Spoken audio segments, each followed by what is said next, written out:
오늘 함께 나눌 말씀은 로마서 12장 1절 2절 말씀입니다. 찾으셨으면 우리 한 목소리로 로마서 12장 1절 2절 말씀을 같이 읽겠습니다. 시작. 그러므로 형제들아, 내가 하나님의 모든 자비하심으로 너희를 권하노니 너희 몸을 하나님이 기뻐하시는 거룩한 산 제물로 드리라. 이는 너희가 드릴 영적 예배니라. 너희는 이 세대를 본받지 말고 오직 마음을 새롭게 함으로 변화를 받아 하나님의 선하시고 기뻐하시고 온전하신 뜻이 무엇인지 분별하도록 하라. 아멘.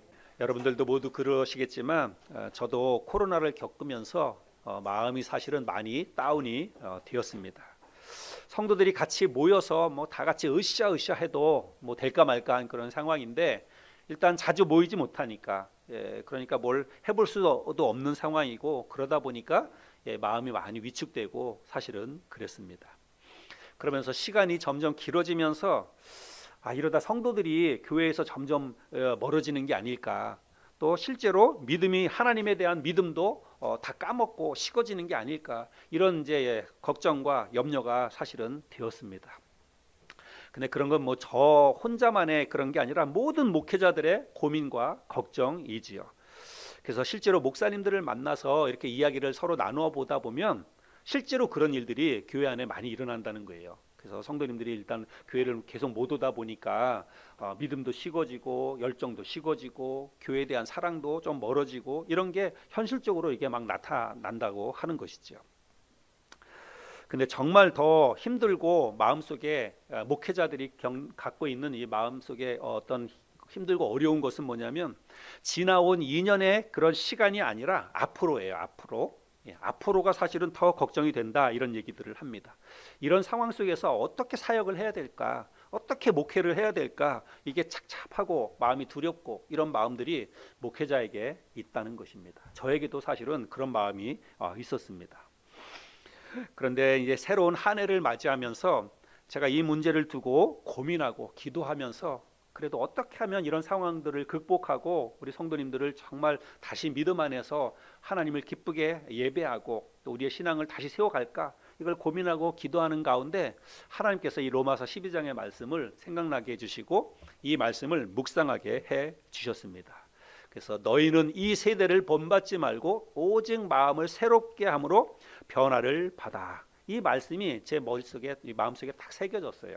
하나님께서 이런 마음을, 이 말씀을 딱 생각나게 해주시고 이 말씀을 묵상하게 해주셨습니다. 여기 보면 이 세대를 본받지 말라 이렇게 말하고 있죠. 그건 뭐냐면 이런 지금의 시대 상황 이런 거에 너무 마음을 빼앗기지 마라, 이런 거에 이런 흐름에 이끌려가지 마라, 그런 거지요.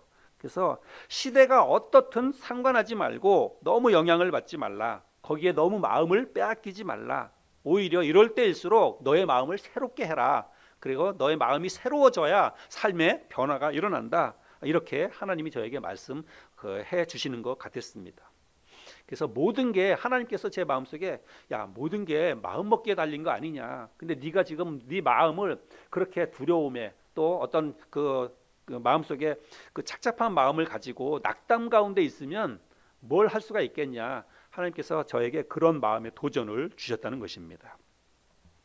근데 여러분 정말 그렇지 않습니까? 제가 지난주에도 말씀드린 것처럼 똑같은 코로나 상황인데도 불구하고 어떤 사람들은 지금 이런 코로나 상황인데 어떤 사람들은 지금이 더 잘 나가요.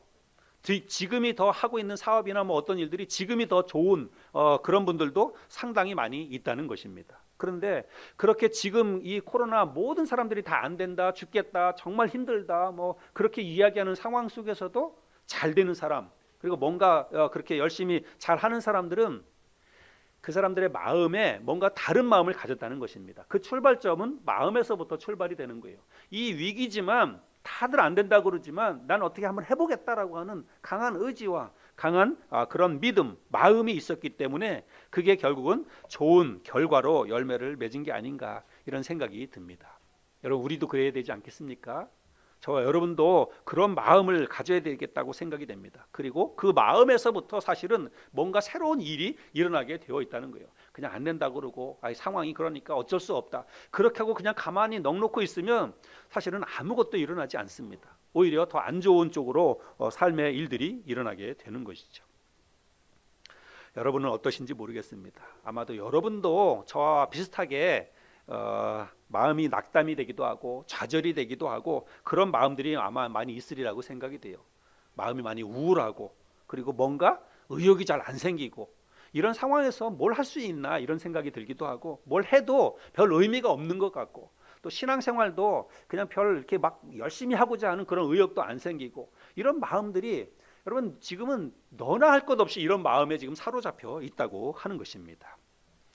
그래서 제가 볼 때는 이 코로나 그 시대, 코로나 사태가 몰고 온 정말 무섭고 정말 두려운 존재는 뭐냐면 바이러스가 아니라는 것입니다. 코로나는 이 바이러스 때문에 지금 우리가 온통 난리가 났지만 정말 우리에게 두려운 존재는 코로나 바이러스가 아니라고 저는 생각이 됩니다.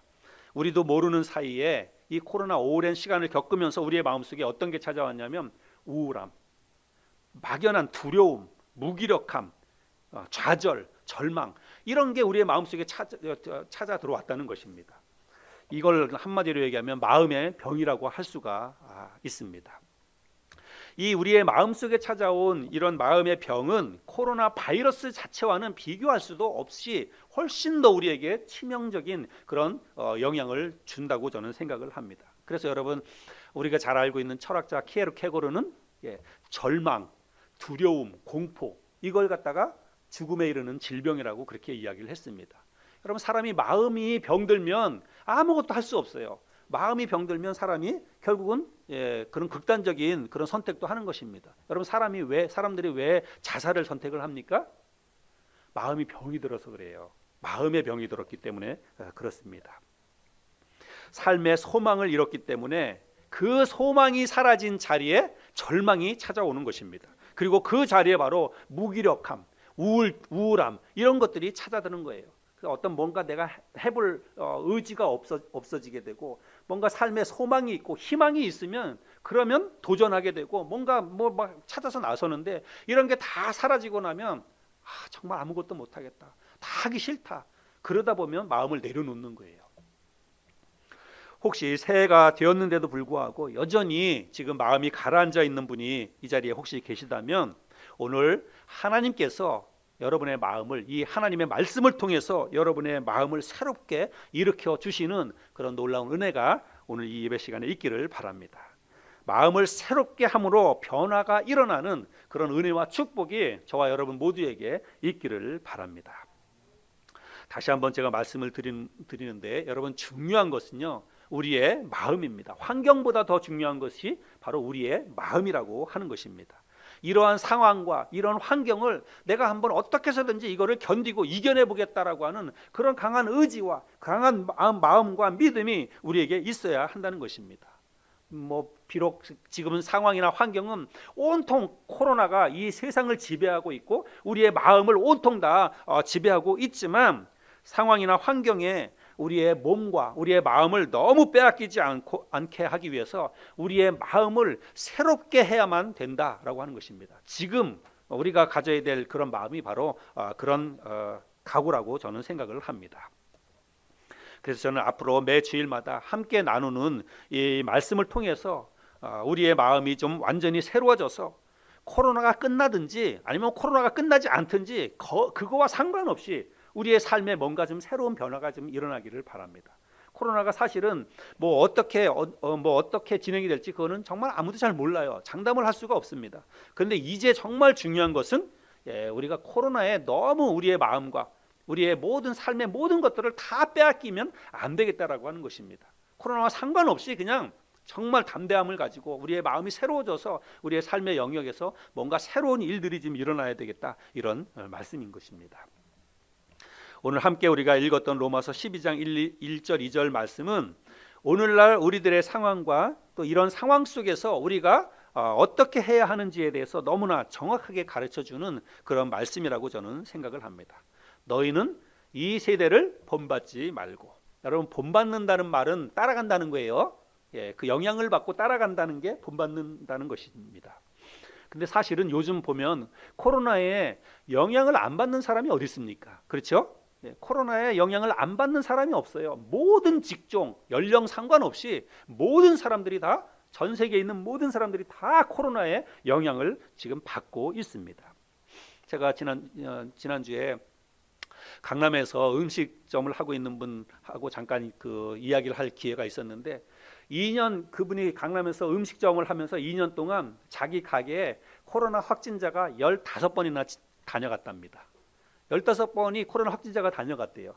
그 15번 다녀갈 때마다 뭐 해야 되냐면 가게 문을 닫아야 돼요. 가게 문 닫고 직원들이 가서 다 PCR 검사 받고, 또 그 가운데 한 그 직원은 밀접 접촉자라고 해가지고 일주일 이상 또 격리해야 되고, 여러분 무슨 장사를 할 수가 있겠습니까? 그런 상황인데, 그렇죠? 예, 그러니까 뭐 장사가 뭐고 아무것도 제대로 될 수가 없는 그런 상황이죠.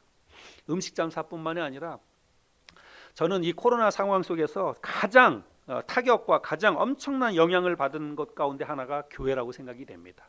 지금 뭐 다른 뭐 영업점이나 이런 데서는 계속해서 손실보상을 해달라고 뭐 요구하고 떼를 쓰고 사실은 그렇게 하는데, 손실보상 당연히 해줘야 돼요. 근데 교회는 그렇게 하지 않잖아요, 그죠? 근데 교회가 그렇게 하지 않는다고 해가지고 교회가 피해가 없냐면, 여러분 교회가 정말 많은 타격을 받았습니다. 교회들마다 엄청난 그런 교회의 사역과 성장에 정말 치명적인 영향을 받았어요. 그렇다고 교회가 뭐 손실보상 해달라고 그렇게 요구할 수 있습니까? 우리 그렇게 못하잖아요. 네. 근데 오늘 이 말씀을 자세히 보면 너희는 이 세대를 본받지 말라 이렇게 말씀하고 있습니다. 세상에 영향을 받지 말라. 온 세상이 코로나로 인해서 단절되고 고립되고 또 생존의 위협을 받고 있지만 너희는 이 세대를 본받지 말라. 여기서 말하는 너희는 뭐예요? 교회를 이야기하는 것입니다. 교회, 우리 예수 믿는 그리스도인들을 얘기하는 거예요. 세상 사람들을 향해서 너희는 이 세상을 본받지 말라 얘기하는 게 아니라 교회를 향해서, 그리고 예수 믿는 하나님의 사람들을 향해서 너희는 이 세상에 영향을 받지 말라 이렇게 이야기를 하고 있다는 거예요. 이 말은 뭐냐면 똑같은 상황이지만, 환경은 그렇지만 그래도 다른 길을 가라는 거예요. 예, 교회는 다른 생각을 하고 다른 길을 가야 된다 이렇게 말하고 있는 것입니다. 여러분 오해하지 마시기 바랍니다. 이게 코로나를 무시하라고 하는 말이 아니에요. 그냥 코로나 상황이 이렇게 있지만 그거 무시하고 교회는 그냥 자기 마음대로 자기 멋대로 그렇게 하라, 그런 이야기가 아닙니다. 코로나 상황이 있지만 교회와 그리스도인들은 거기에 마음과 온통 그 삶의 모든 것들을 다 거기에 빼앗겨서 아무것도 하지 못하는 그런 상황 가운데 있지 말라는 것입니다. 마음을 새롭게 하라는 거예요. 하나님을 믿음으로 바라보면서 이 환경을 극복하고자 하는 그런 새로운 마음을 가지라고 하는 것입니다. 사실은 코로나 때문에 뭐 사람들이 정말 많은 영향을 받았는데, 교회들도 어느 교회 할 것 없이 코로나 이 상황이 터지고 나서 지금까지 거의 대부분의 교회들도 사실 아무것도 하지 못하고 있습니다. 그냥 코로나가 끝나기를 바라는, 코로나가 지나가기만을 바라고 기다리고 있을 뿐 아무것도 거의 하지를 못하고 있습니다. 저 역시도 솔직히 그런 상태였습니다. 근데 이 말씀을 묵상하고 내가 잘못했구나, 이러면 안 되는구나, 이런 생각을 제가 하게 되었습니다. 우리 모두 시대적인 상황과 이 어려움에서 정말 벗어나야 되겠다, 그런 마음이 없었어요. 그런데 이런 마음을 가져야 되겠다라고 하는 생각을 가졌습니다. 우울한 마음, 불안한 마음, 두려움, 정말 잘 될 수 있을까? 이러다가 정말 교회 문 닫는 거 아닐까? 이런 부정적인 생각들이 마음속에 막 찾아오는 거예요. 근데 이게 잘못됐다는 것을 제가 이 말씀을 통해서 깨닫게 됐습니다. 하나님이 우리에게 주시는 마음, 교회들에게 주시는 마음은 이런 게 아니라는 것입니다. 그래서 정말 교회와 우리 그리스도인들과 저와 여러분들이 마음을 정말 새롭게 해야 될 그런 필요가 있다는 것입니다. 너희는 이 세대를 본받지 말고 오직 마음을 새롭게 함으로 변화를 받으라고 그렇게 말씀하고 있습니다. 여러분, 마음을 우리가 달리 가져야 돼요. 마음을 새롭게 해야 한다는 것입니다. 제가 언젠가도 말씀을 드렸지만 우리가 살아가고 있는 이 인생은요, 인생은 해석이다, 이런 말이 있어요.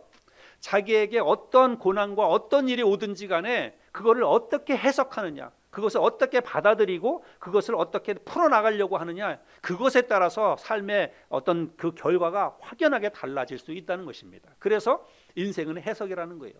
네. 똑같은 어떤 일들이 주어지고 똑같은 어려움이 오더라도 어떤 사람은 그것 때문에 좌절하고 포기하고 그리고 결국은 뭐 극단적인 선택을 하고 그런 사람도 있는가 하면, 똑같은 어려움이 오더라도 그 어려움을 오히려 전화위복의 기회로 삼고자 해서 부단히 노력하고 돌파구를 찾고, 그런 사람은 오히려 그 어려운 상황 속에서도 잘 되는 것을 볼 수가 있다는 것입니다. 그래서 여러분, 사실은 모든 것은 마음 먹기에 따라서 얼마든지 달라질 수 있다라고 하는 것입니다.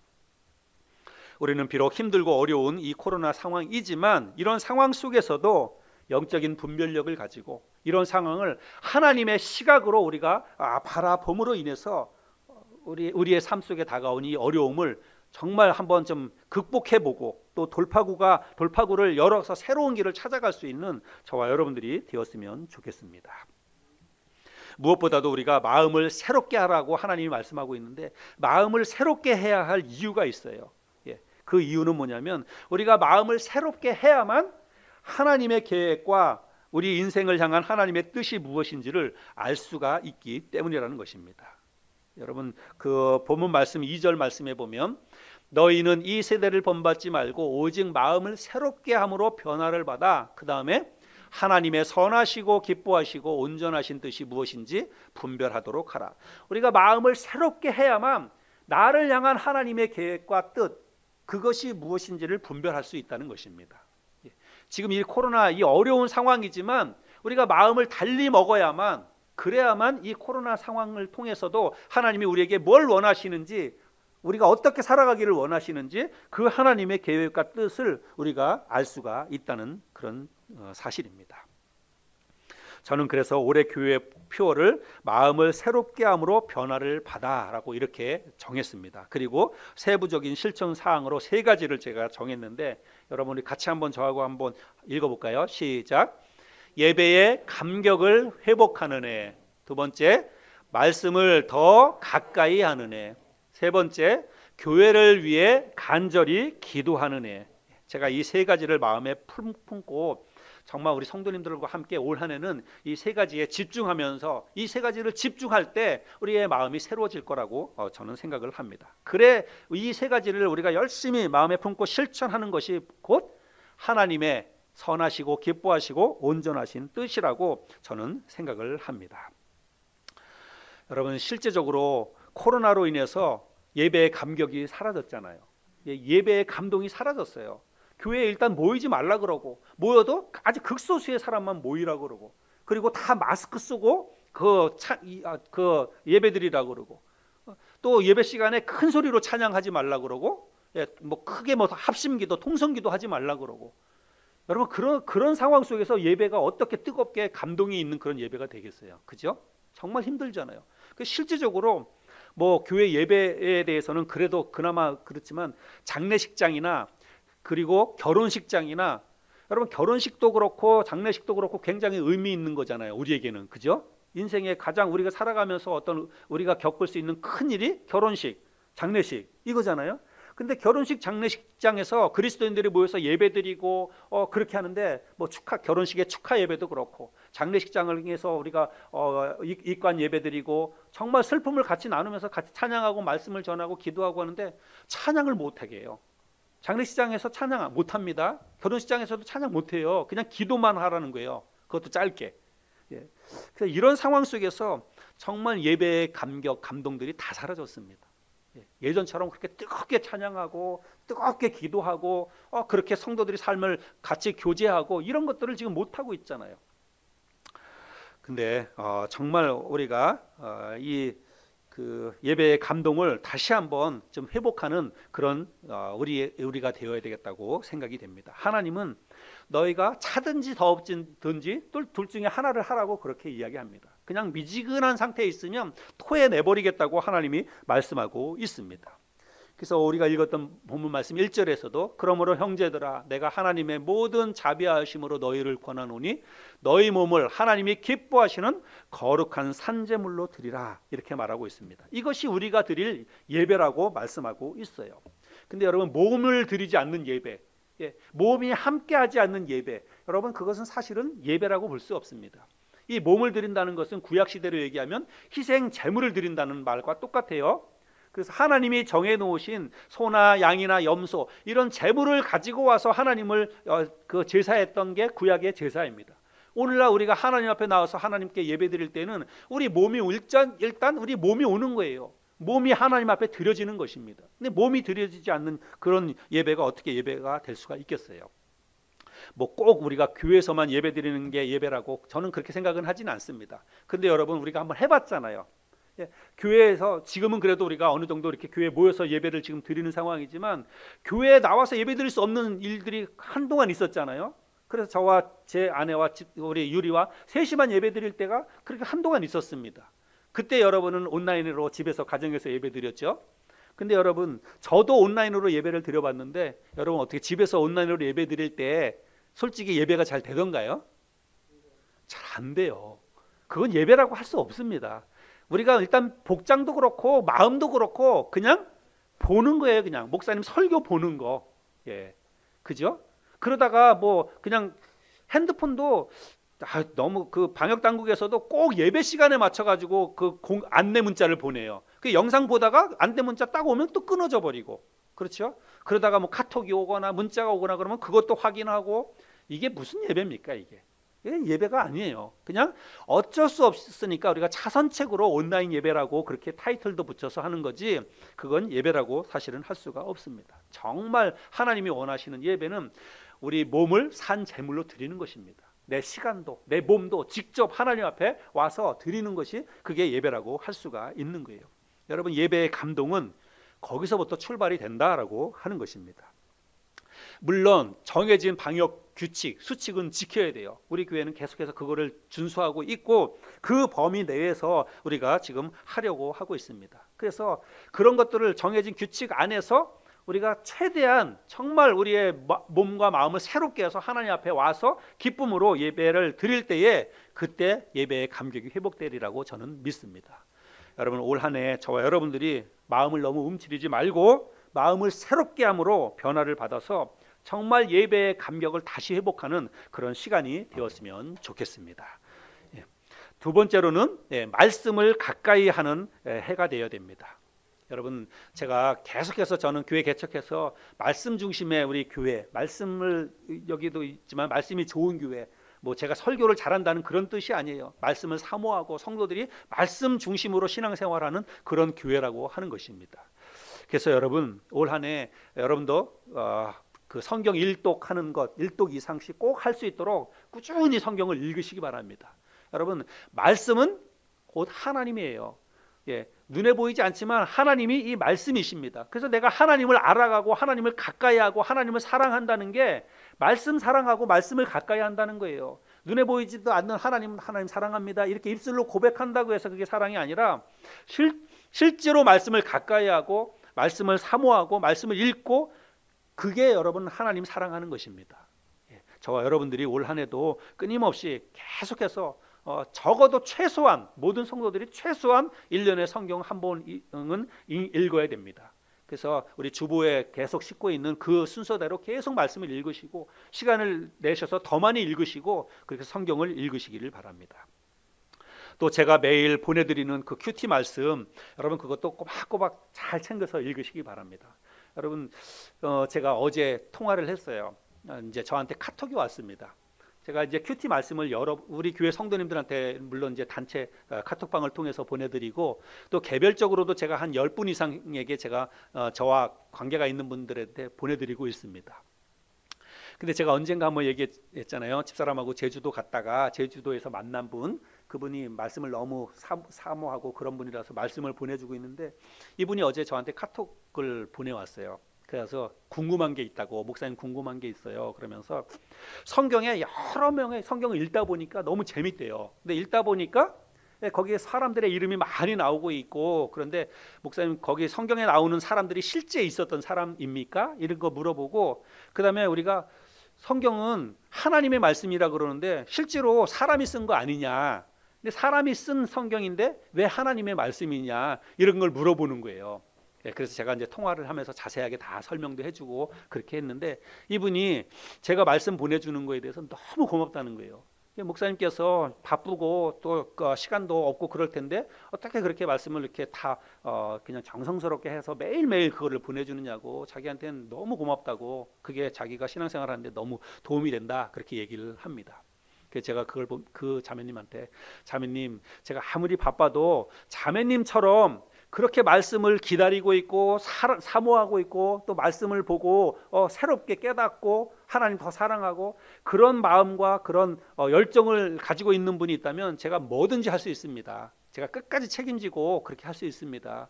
자매님이 그렇게 읽어주셔서 너무 고맙습니다. 제가 그렇게 답변을 보냈거든요.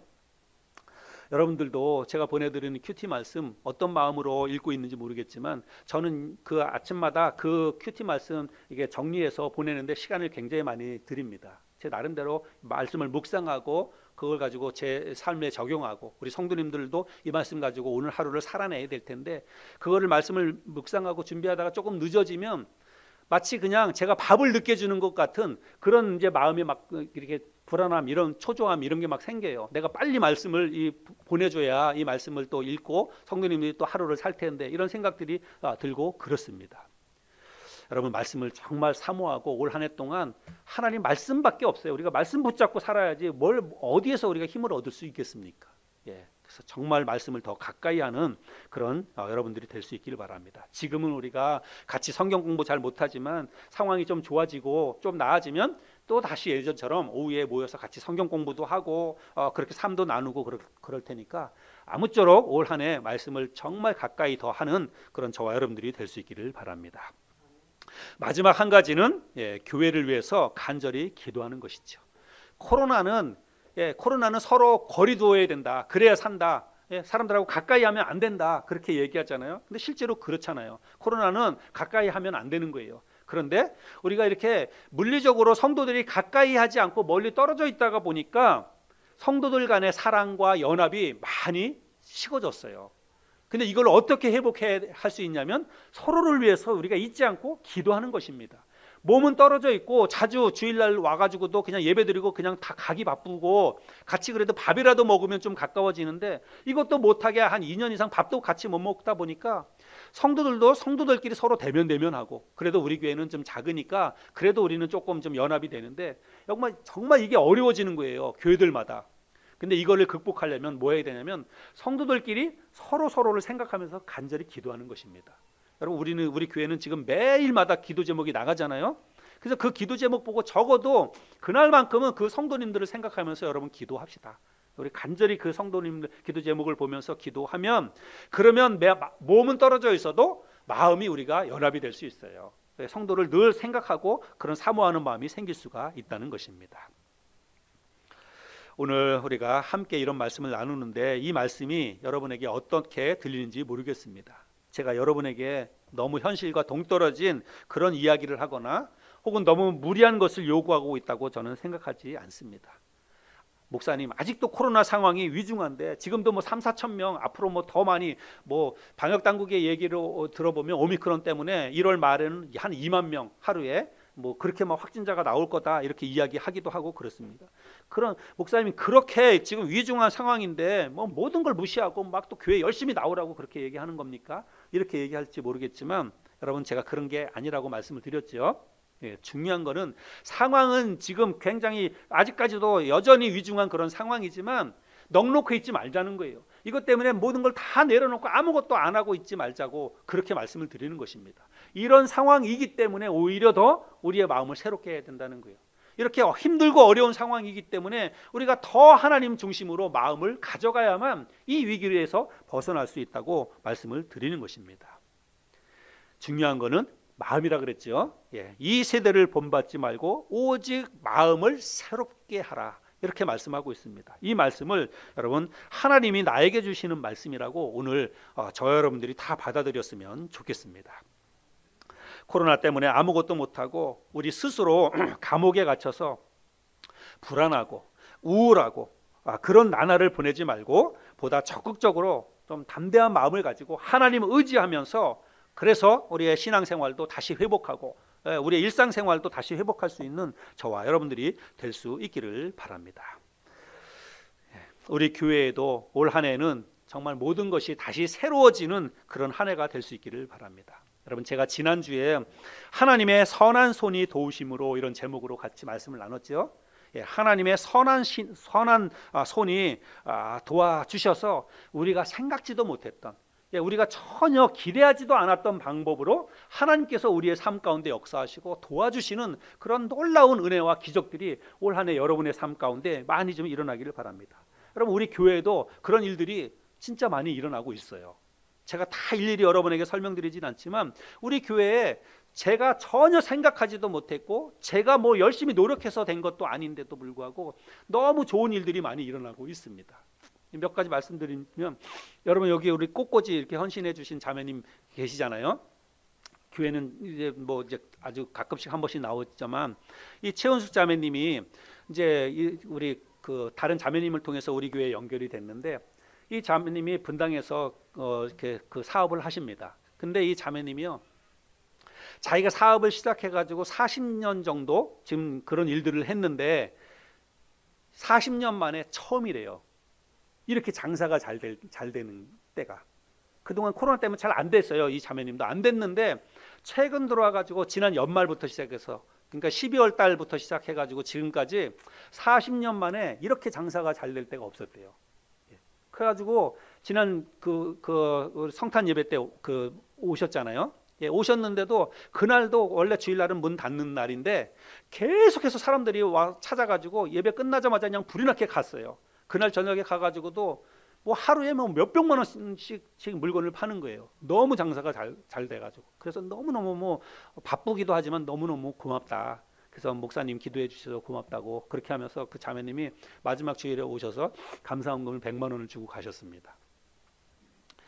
또 지난 새해 첫 주일 예배 때 우리 지난주에 여러분 잘 모르시지만 우리 한 번 권사님 오셨잖아요. 한영희 권사님, 여기 안에 스타클래스 사시는 권사님인데 그분은 할렐루야 교회에 다니시는 그 권사님이세요. 근데 우리가 이제 교회 개척해서 얼마 안 돼서부터 한동안 이제 저와 함께 새벽 기도를 계속 같이 했거든요. 새벽 기도 나오셔가지고, 그래서 그 권사님이 다른 권사님도 세 분을 데리고 와가지고, 그래서 이제 할렐루야 교회 권사님도 세 분이 새벽 기도를 한동안 같이 했어요. 그리고 또 말씀도 같이 좀 배우고 싶다 그래가지고 성경 공부도 저하고 같이 하고 오랫동안 그렇게 하다가 어느 순간부터 이제 조금씩 끊어졌어요. 그리고 나서 한 5년도 더 된 것 같아요. 그냥 서로 연락을 안 했습니다. 저는 늘 궁금하죠. 늘 궁금하고 잘 지내시나. 그런데도 그냥 다른 교회에 이렇게 다니고 있는 분이기 때문에 제가 뭐 적극적으로 연락을 할 수는 없고, 그래서 그냥 그랬는데 그 새해 첫 주일 예배 때 나오셨잖아요. 그래서 제가 이제 잠깐 이야기를 했는데요.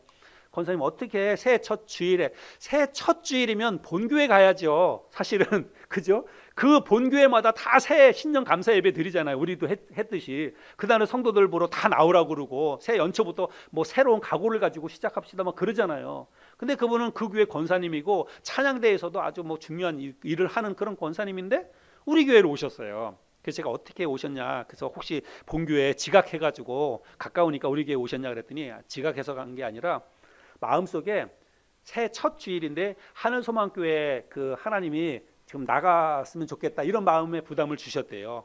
그래서 우리 교회를 오셨어요. 그래서 제가 보고 너무 마음이 기쁘고 오랜만에 보니까 이 권사님은 같이 이야기하면서 눈물을 그렁그렁 흘리고 그러셨어요. 오랜만에 오니까 반갑고. 그리고 그분이 가시면서 그분도 또 우리 교회에 오셔서 감사헌금을 100만 원을 주고 가셨어요. 너무 감사하죠. 여러분, 뭐 제가 뭐 했습니까? 아무것도 한 거 없어요. 하나님의 선한 손이 도우심으로 우리 교회에게 하나님이 그렇게 역사를 해주셨어요. 한 가지만 더 간증으로 말씀을 드리면, 지난 이제 연말 돼가지고 제가 이제 모교회 목사님들한테 이렇게 저렇게 연말 인사도 하고 성탄 인사도 하고 하는데, 우리 모교회인 새삼 침례교회 강유미 목사님에게 이제 연말 그 성탄 예배 잘 드리시고 또 연말 연초 잘 보내시라고 그렇게 인사를 드렸어요. 그랬더니 목사님이 고맙다고 하면서 저한테 영상으로 이렇게 새해 인사말을 뭐 이렇게 짤막하게 영상으로 찍어서 좀 보내주면 새삼교회 성도님들에게 그 이제 대신 이제 영상으로 인사를 좀 할 수 있겠다고 영상으로 좀 보내줄 수 있겠냐 그렇게 말씀하셔서 그럼 한번 해보겠다고 그랬어요. 우리가 했던 것처럼 여러분들 했잖아요. 영상으로 찍어서 그렇게 하니까 좋잖아요. 그래서 제가 예배당에 와가지고 혼자 그 영상을 찍었어요. 저도 혼자 찍어가지고 이제 새삼교회에다가 찍어서 보냈어요. 근데 목사님께서 그거를 새해 첫 예배 때, 신년 첫 예배 때 그거를 이제 광고 시간에 이렇게 틀어줬나 봐요. 제가 보내준 영상을. 그러니까 성도님들이 그걸 보고 이제 반갑다고. 근데 그 자리에 누가 있었냐면 제가 오래전서부터 중고등부 때 사역해서 가르쳤던 학생이 한 명 있었어요. 여학생이 있었는데 그 여학생이 지금 이제 삼성에 취업을 해서 독일에 가 있대요. 독일에 가서 8년 정도 생활했는데 지금은 벌써 38살이 됐어요. 근데 이번에 한 달 동안 휴가를 받아서 한국에 왔답니다. 한국에 와서 그 주일 예배 때 갔는데 자기 중고등부 때 가르쳤던 그 이제 그때는 전도사님이었는데 전도사님이 영상으로 인사말을 하는 걸 보고 그 학생이 너무 반가워가지고 너무 반갑고 또 그랬대요. 그래가지고 그 학생이 그냥 자기 엄마랑 같이 의논해서 저한테 반갑다 그래서 우리 교회 계좌번호를 물어봐서 우리 교회에다가 또 50만 원을 헌금을 보내줬어요. 여러분 이게 하나님의 선한 손이 도우심으로. 제가 뭘 연락을 했겠어요? 뭘 알기나 했겠어요? 그런데 하나님께서 이렇게 저렇게 이런 것들을 방법을 통해서 역사를 해주신다는 것입니다. 제가 얼마나 감사한지 몰랐어요. 근데 사실은 뭐 지금 말씀드린 것들은 대부분 이제 뭐 헌금, 감사 헌금에 관계된 거지만 여러분 제가 정말 지난주에 제 마음속에 너무 감동이 되고 그 마음속에 정말 하나님 앞에 감사했던 게 하나가 있습니다. 그게 뭐냐면 우리 여기 은경자매, 은석자매 있지만 본인들이 있는 자리에서 얘기하는 게 좀 그렇지만 그 자매들 때문에 제가 마음속에 너무 기쁘고 너무 감동이 됐어요. 우리 은경자매, 은석자매에게 제가 성탄절 때 특송을 한 곡을 부탁을 했거든요. 성탄 예배 때 특송을 좀 해달라. 그랬더니 이 자매들은 제가 부탁하면 한 번도 거절 안 해요. 다 이렇게 그냥 하겠다고 시간 맞춰서 하겠다고. 근데 한다고 그랬는데 시간이 잘 안 맞아가지고 그 성탄절 때 못 하고 지난주 신년 예배 때 했잖아요. 그것도 이제 은경자매는 하려고 그랬는데 갑자기 복통이 와가지고 병원에 가는 바람에 이제 못했죠. 근데 그때 이제 그 은경자매가 성탄 예배 때 왔다가 우리 교회 여기 뒤에 이제 강대상에 보면 이제 지금은 이제 성탄 이런 게 돼 있고 봄 되면 또 파란 거 이거 돼 있잖아요. 근데 이제 은경자매가 이게 눈에 조금 그랬나 봐요. 매년 똑같은 걸로 그냥 매년 똑같은 게 있으니까 그 은경자매가 자기 엄마한테 엄마 내가 이거 봄에 다른 걸로 좀 새롭게 한번 바꿔볼 테니까 엄마가 대신 돈 내. 그래서 내가 바꾸는 건 내가 할 테니까 그렇게 얘기했다는 거예요. 제가 그 얘기 듣고 너무 고마웠어요. 근데 지난주에는 은경자매가 갑자기 저한테 카톡이 왔는데 목사님 이번 주 찬송 알려주세요. 카톡으로 그렇게 왔어요. 그래서 저는 처음에 그 얘기를 듣고 우리 자매님이 또 특송을 하려고 특송 한 곡 좀 이렇게 뽑아달라고 하는가 보다 그랬어요. 그래가지고 그렇게 해가지고 보내줬더니 그거 말고 주일날 이제 예배 시간에 부를 찬송을 가르쳐 달라는 거예요. 그 제가 이제 그때 잠깐 이제 은석자매하고 얘기하면서 우리 자매들이 앞에서 찬송 인도도 해주고 그러면 좋겠다 그런 말을 넌지 했는데 둘이 그렇게 얘기를 했는지 본인들이 앞에서 찬송 인도를 하겠다는 거예요. 여러분 제가 목회자로서 목회자는 이런 거에 너무 감동이 되는 거예요. 성도들이 자발적으로 교회를 사랑하는 마음으로 하나님 예배하는데 내가 뭐라도 한번 해보겠다 이런 그 마음으로 결단하고 이렇게 해주니까 이게 너무 고마웠어요. 근데 실제로 우리 두 자매님이 와서 앞에서 하니까 얼마나 좋아요, 그죠? 여러분 너무 좋잖아요. 그래서 진짜 몸으로 또 하나님의 교회를 세우기 위해서 헌신하고 함께 드리겠다고 하는 이런 마음 때문에 얼마나 제 마음속에 그 감동이 되고 좋았는지 모릅니다. 그래서 진짜 우리 은경자매, 은석자매 너무 고맙고 두 자매님을 필두로 해서 우리 모든 성도님들이 올 한 해 동안은 정말 더 새로워지고 더 열심히 그렇게 하나님의 교회를 위해서 하나님을 기쁘시게 하는 삶을 위해서 그렇게 했으면 좋겠습니다. 우리가 사실은 은경자매, 은석자매 위해서 성도님들이 기도 많이 했잖아요. 그죠? 적어도 한 달에 한 번씩 우리가 다 위해서 기도하잖아요. 저도 우리 두 자매를 위해서 진짜 기도 많이 했거든요. 근데 실제로 기도하면서 이런 일들이 일어나는 거예요. 기도하니까 하나님의 선한 손이 도우셔서 사역에도 그렇고 물질적인 면에서도 그렇고 좋은 일들이 이렇게 일어난다고 믿습니다. 우리 지금 저기 애기방에 최지자매님 계시는데, 진짜 우리 최지자매님 다시 오는 거 정말 제 마음속에 너무너무 큰 힘이 되고 얼마나 좋은지 몰라요. 그래서 내가 어떻게 이 자매님 처음 이렇게 또 우리 벌써 몇 년 만이에요. 우리 재우가 저렇게 컸으니까, 그죠? 우리가 몇 년 만에 이렇게 다시 또 만나는데 이것도 여러분 쉬운 일 아닙니다. 자매님이 저기 이사 갈 때는 갔다가 우리 재우 나중에 학교 들어갈 무렵쯤 되면 다시 올게요 그랬는데, 여러분 사실은 그렇게 갔다가 다시 이사 오는 게 이게 쉬운 일이 아니잖아요. 그리고 또 교회를 또 다시 찾아온다는 게 쉬운 일이 아니잖아요. 근데 계속해서 기도하고 그랬는데 자매님이 이렇게 또 다시 오셨어요. 제가 마음속에 얼마나 기쁜지 몰라요. 그래서 어떻게 이 자매님을 좀 이 기쁨을 같이 좀 표현할까 하다가, 제가 생각한 그 수준이 저거예요. 저기 현수막으로 저렇게 해서 환영도 하고 그렇게 했는데, 저는 제 나름대로 이벤트를 한다고 한 겁니다. 근데 진짜로 제가 너무 좋아서 그랬어요. 참 하나님께서 우리 교회에 새로운 이런 변화를 주시리라고 믿습니다. 우리가 이 시대의 상황에 너무 마음을 빼앗기지 말고, 비록 상황은 힘들더라도 우리가 마음을 새롭게 해서 이렇게 어렵지만 하나님이 하시면 된다. 하나님이 역사해 주시면 뭔가 하나님의 선한 손이 도우시면 잘 될 수 있다. 우리 교회도 다시 일어나고 부흥할 수 있다. 이런 마음을 가지고 우리가 출발을 한다면 하나님께서 놀라운 은혜를 주시리라고 믿습니다.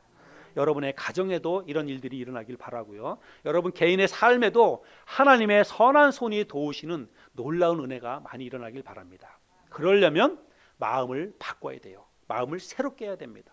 하나님을 의지하는 믿음으로 담대하게 한 걸음 내디디면 하나님께서 놀라운 은혜와 축복으로 크게 역사해 주시리라고 믿습니다. 이런 은혜와 축복을 많이 경험하고 살아가는 올 한 해가 될 수 있기를 바랍니다.